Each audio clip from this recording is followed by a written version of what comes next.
ఈనాటి సమావేశము 57 ఉపకులాలను 57 కులాల తక్కువ జనాభా ఉన్న కులాల అనే పదం వాడాలి. ఉపకులాలు అంటే కూడా మధ్య ఉపకులాలు ఏ కులానికి ఉపకులం కూడా క్వశ్చన్ వస్తుంది. 57 తక్కువ జనాభా ఉన్న కులాల మీటింగ్కి చేసినటువంటి మేధోమథన సమావేశానికి చేసినటువంటి పెద్దలు మన రాజలింగం గారు దీనికి ప్రెసిడెంట్ ప్లస్ దీనికి మొత్తానికి కూడా ఉపకులాలకు అధ్యక్షుడిగా ఉన్నారు. అదేవిధంగా మన ప్రొఫెసర్ ఈశ్వరన్న, అదేవిధంగా మన బైండ్ల రాష్ట్ర సంఘం అధ్యక్షుడు మన గౌరీశంకర్ గారు, అదేవిధంగా వివిధ కులాల నుంచి వచ్చినటువంటి పెద్దలు, అదేవిధంగా బైండ్ల కులం నుంచి మంచి దేనికంటే ముందున్నటువంటి మన చిట్టంపల్లి శ్రీనివాసరావు గారు, అందరూ వివిధ కులాల నుంచి వచ్చినటువంటి కుల పెద్దలు, నాయకులు, అదేవిధంగా ఈ వర్గీకరణ కోరుకునే వ్యక్తులు దాంట్లో కూడా మనం ఉన్నాం కాబట్టి అందరికి కూడా గుడ్ ఆఫ్టర్నూన్ అండ్ జై భీమ్. మొట్టమొదటిగా ఏబిసిడి వర్గీకరణ వచ్చినప్పుడు దాంట్లో నేను ఒక లబ్ధిదారుని, ఐ గాట్ బెనిఫిటెడ్. అప్పుడు ఇంజనీరింగ్ కౌన్సిలింగ్ జరుగుతుండే 2000లో నాకు జేఎన్టీ యూనివర్సిటీలో సీట్ రావడం జరిగింది. తర్వాత వేరే విషయం మార్చుకున్నాం, వేరే కాడ జాయిన్ అయినాం. కాబట్టి దాంట్లో లబ్ధిదారుని నేను. ఈవెన్ ఎంటెక్లో కూడా నా లబ్ధిదారుని. యూనివర్సిటీ కౌన్సిలింగ్లలో ఏబిసిడి వర్గీకరణలో మొట్టమొదటిగా నేను ఫలాలు అందిన వ్యక్తిని. తర్వాత ఎంటెక్ చేసి బిఎస్ఎన్ఎల్లో సెంట్రల్ గవర్నమెంట్ సంస్థలో నేను ఒక AE cadre, junior telecom officer క్యాడర్లో, ఇదే పక్కన మా ఆఫీస్ ఉంటుంది, డిస్టెన్స్ ఎడ్యుకేషన్ పక్కన, అక్కడనే మా ఆఫీసు.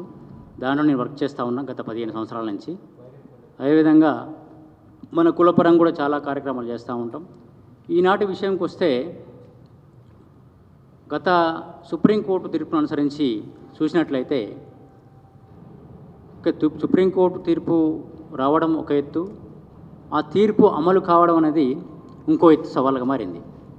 యాక్చువల్గా ఆ తీర్పును గమనించినట్లయితే దాంట్లో క్లారిటీ ఉంది కానీ లేనట్టున్నది. ఆ క్లారిటీ లేదు ఉన్నట్టుగా ఏంటంటే ఇస్తర్లా అన్నం పెట్టి కొట్టుకోర్రు అని చెప్పినట్టుగా ఉన్నట్టు అనిపించింది నాకు. అదే క్లారిటీ సుప్రీంకోర్టు క్లియర్గా ఇచ్చినట్లయితే బాగుండేది. అదే కొంచెం చేసుకోవచ్చు చేయాలని చెప్పి ఉండాలి దాంట్లో. కాబట్టి ఆ తీర్పుకు అనుగుణంగా ఈనాటి ఈ అంశాలను అనుసరించి కొన్ని వర్గాలు వద్దు అని చెప్పేసి కోర్టుకు వెళ్ళడం జరిగింది. కొన్ని వర్గాలు కావాలే, దానివల్ల బెనిఫిట్ పొందినాం గతంలో కూడా. దాన్ని జరగకపోవడం వల్ల 30 సంవత్సరాలు నష్టపోయినాం. అది 100% వాస్తవం. జరగాలని చెప్పి కోరుకుంటున్నాయి. కాబట్టి జరగాలని కోరుకునే శక్తులు ఎక్కువ ఉన్నాయి. దాంట్లో మనం కూడా ఉన్నాం.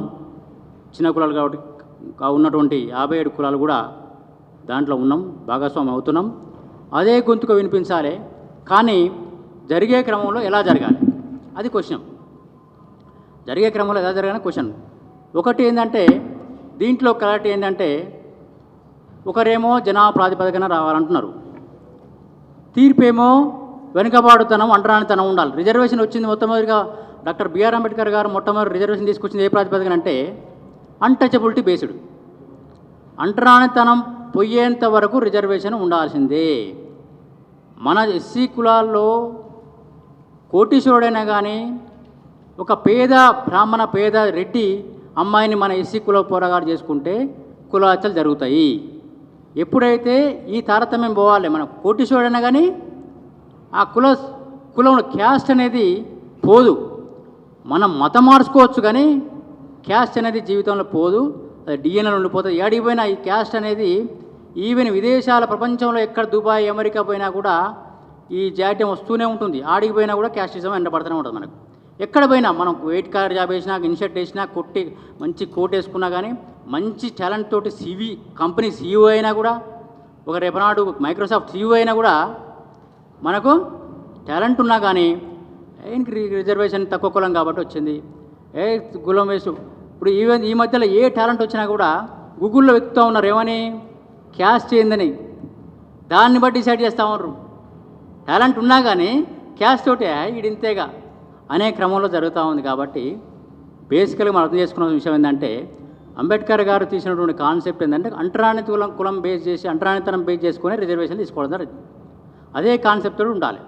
అదే అంటరానితనం దాంట్లో మనం ఇప్పుడు చూసుకున్నట్లయితే నేను నిన్న మొన్న హుజూర్నగర్ ప్రాంతానికి పోయినా, దాంట్లో ఒక 50 కుటుంబాలు 10-20 కుటుంబాలు అనుకుంటాను నేను అబ్జర్వ్ చేసిన.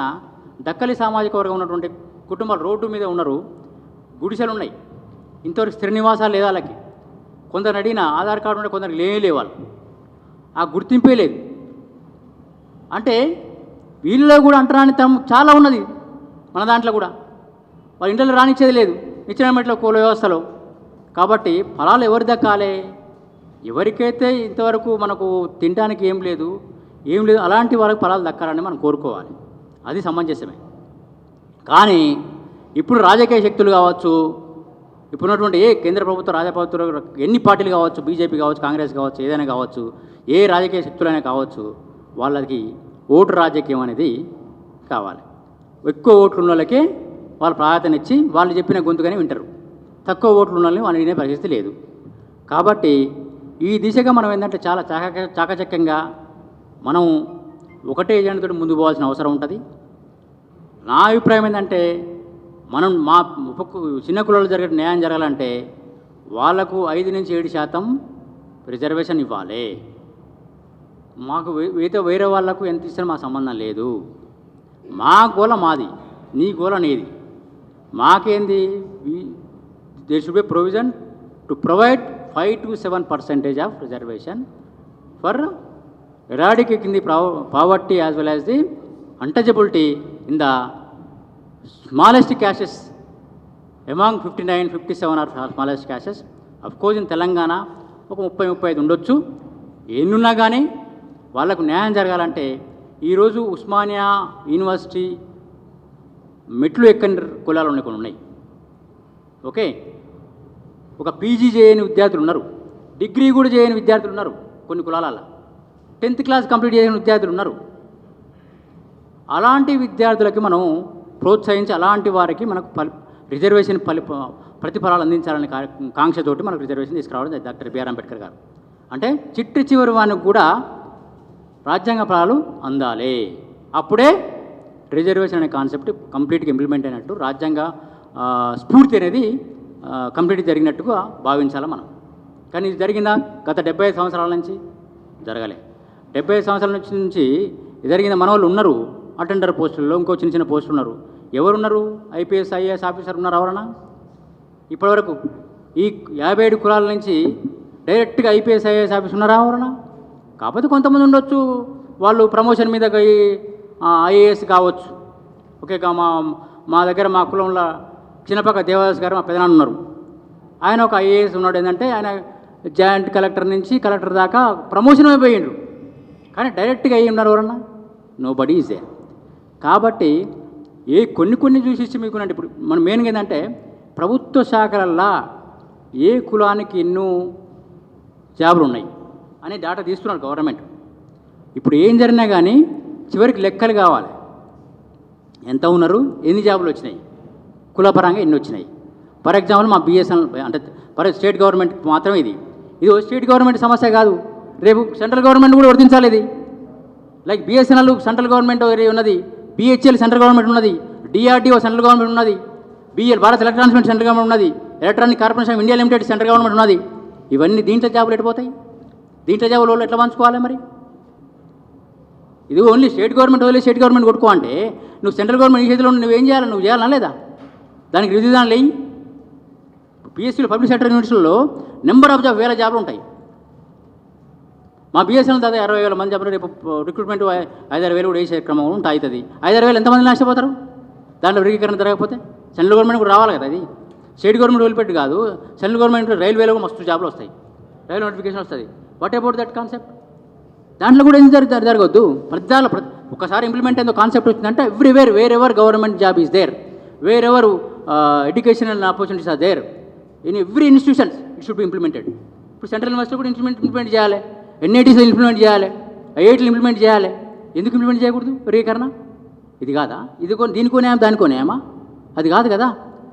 అట్లా యూనిఫామ్ తీసుకోకుండా ఓన్లీ రాష్ట్రాలకు ఇచ్చేసి రాష్ట్రాలకంటే కూడా నువ్వు సెంట్రల్ గవర్నమెంట్ నీ పెద్దన పాత్ర నువ్వు సెంట్రల్ గవర్నమెంట్ నీదే కదా, నువ్వు చేయాలి కదా డైరెక్షను. కాబట్టి దీనికి చాలా ఇనిషియల్ మాత్రమే కానీ ఉవ్వెత్తున దీనికి ఉద్యమం చేయాల్సిన అవసరం ఉంటుంది. అందరూ కూడా ఐకమత్యంగా ఉండి ఇది నాట్ ఓన్లీ ఇప్పుడు రాష్ట్రాల్లో కూడా దేశాలు మొత్తం ఇంప్లిమెంట్ కావాలి. ప్రతి రాష్ట్రంలో ఇంప్లిమెంట్ కావాలి ఏంటి, సెంట్రల్ నుంచి డైరెక్షన్ రావాలి. సెంట్రల్ నుంచి డైరెక్షన్ రావాలనేది దానికి మూలం సెన్సస్ జరగాలి. సెన్సస్ జరగకపోతే వేస్ట్. ఇది నువ్వు ఏ బేస్ మీద చేస్తావు? మొన్న తీసినట్టు సర్వే ఉంది, దానికి లెక్కలు, దానికి బేసు లేదు. అథారిటేటివ్ కాదు, ఓన్లీ వాళ్ళ గవర్నమెంట్ లెక్కలకు తీసుకురు. కానీ అథారిటేటివ్ చేయాలంటేనే సెన్సస్ మాత్రమే అథారిటేటివ్ పాపులేషన్ కౌంట్. ఏదైనా దాంట్లో మేము ఉద్యోగాలు కావచ్చు, వ్యాపారాలు కావచ్చు, విద్యా వ్యవస్థలు ఎంతమంది కూడా లెక్క చేయాలంటే అథారిటేటివ్ సెన్సస్ మాత్రమే ప్రూవ్, దాని బేస్ మాత్రమే చేయాలి, వేరే ఏ లెక్కలు చేయకూడదు. కాబట్టి ఈ దిశగా ఏంటంటే ఇప్పుడు జరుగుతున్న కాలంలో మనం చేయాల్సిన పని ఒకటే. గతంలో నేను ఒకటే చెప్తున్నది అంటే మనము వర్గీకరణ కావాలనుకునే వారిలో భాగంలో ఉన్నాం. ఒకవైపు ఉన్నాం. వర్గీకరణ వద్దు అని విభాగం ఒకటి ఉన్నది, వాళ్ళతో మన సంబంధం లే. కావాలనుకునే విభాగంలో మనం ఉన్నాం కాబట్టి కావాలని కోరుకునే విభాగానికి మనం సపోర్ట్ తీసుకుంటూ, ఓకే, కావాలని కోరుకునే విభాగానికి దీనికి కులాలను మెన్షన్ చేయదలుచుకోవాలని, కులం అంటే నాకు హేటు, ఓకే, కావాలనుకునే విభాగం ఉన్నది అనుకో, ఏదైనా కమ్యూనిటీ ఉంటే వాళ్ళతో మనం సపోర్ట్గా వండుకుంటూ, వాళ్ళతో పెద్దన్న చిన్న పాత్ర పోషించుకుంటూ, వాళ్ళతో అడుగులు వేసుకుంటూ మనం భాగస్వామ్యం కావాలి. అంతే, మనం కావాల్సి మనం తీసుకోవాలి.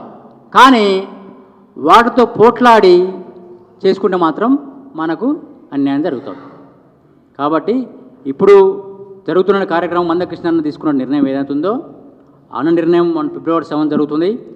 ఆ 7th మనం కూడా భాగస్వామ్యం అయి కుల సంఘాలకు ఒక శకటం పెట్టుకోవాలి. మన బయట కుల సంఘానికి జమిడిక అని ఒక వాదం ఉన్నది. జమిడిక పెట్టుకోవాలి. జమిడిక 100-200 జమిడికలు ముందర వేసుకొని ఒక శకటం తయారు చేసుకొని పోవాలి. అరే వీ వాంట్ ఏబిసిడి వర్గీకరణ మాకు కావాలని మేము కూడా ఉంటాం, మేము కూడా సమిధలమై పాటిస్తామని అనుకోవాలి. తమ్ముడు సింధు మిత్రులు ఉన్నారు, వాళ్ళ వాయిద్యం ఉంటుంది. ఇంకో మన మిగతా అన్ని కులాలకు సంబంధించిన వాళ్ళు ప్రతి ఒక్క షటకం తీసుకొని అరే వీళ్ళు కూడా బలంగా ఉన్నారు, వీళ్ళు కూడా కావాలనుకుంటారు అనుకోవాలి. తర్వాత డిసిషన్ వచ్చినప్పుడు అప్పుడు మనం కొట్లాడదాం. అరే ఏం లేకుండా కూడా మనం వ్యతిరేకంగా మాట్లాడదాం అనేది తప్పన్న అభిప్రాయం. ఇప్పుడు ఓన్లీ మనం, నా అభిప్రాయం ఏంటంటే, నేను గత కొన్నాళ్ళుగా నేను చాలా ఉస్మానియా యూనివర్సిటీలో కాశీమణతో తిరిగినాం, అందరితో తిరిగినాం, నా అనుభవంతో చెప్తున్నాను. కాబట్టి మనం మందకృష్ణ చేసేటువంటి కార్యక్రమంలో మనం సపోర్ట్గా వండుకుంటూ ఆ ఫిబ్రవరి 7th జరుగుతున్నటువంటి కార్యక్రమం పాల్గొనుకుంటూ మనం ఇవన్నీ క్యాలిక్యులేషన్ పెట్టుకుని మనం అడగాలని చెప్పి కోరుకుంటూ, ఎప్పుడు కూడా మన లాస్ అయితే మాత్రం మనం ఉండొద్దు. ఇప్పుడు సోకాలు మనం అనుకుంటున్నారు ఏ అనేది 1 minute కంక్లూడ్ చేస్తా. కొందరు అనుకుంటున్నారు ఏంటంటే ఏకి 1% ఇచ్చేసి మిగతా అంతా ఇద్దరు పంచుకుంటాం అనుకుంటున్నారు. ఏలో అందరిని వేసి 1% అంటే అది హత్యనే, ఇంక అది సమవే కాదు. కాబట్టి మనం దానికి అనుగుణ అది తర్వాత 1%, 2% తర్వాత ఫస్ట్ ఇంప్లిమెంటేషన్ ఫేజ్లో వచ్చినప్పుడు అప్పుడు అడుగుదాం. ఫస్ట్ వర్గీకరణ ఆపడానికి ప్రయత్నం చేస్తున్నారే, ఆ శక్తులను మనం అడ్డుకోవాల్సిన అవసరం ఉంది. మనకు అడిగిన తర్వాత మనం కొట్లాడిన తర్వాత మనం మంచుకొని మన పళ్ళు రట్టు రాదో మనం చూసుకోవచ్చు. కాబట్టి ఈ దిశగా నాకు విజ్ఞప్తి ఏంటంటే ప్రతి ఒక్కరూ ఈ చెప్పిన విషయాలు దృష్టిలో పెట్టుకొని దానికి అనుగుణంగా మనం అందరం కలిసి ఉండే, ఐక్యతగా ఉండి, యునైటెడ్గా ఉంటే మనకు కావాల్సిన అయ్యే వస్తాయి. కాబట్టి బీ యునైటెడ్. నేను మరొకసారి 57 కుల ఐక్యత వర్ధిల్లాలి. జై భీమ్, జై ఉపకులాలు. థ్యాంక్ యూ అండ్ జై భీమ్.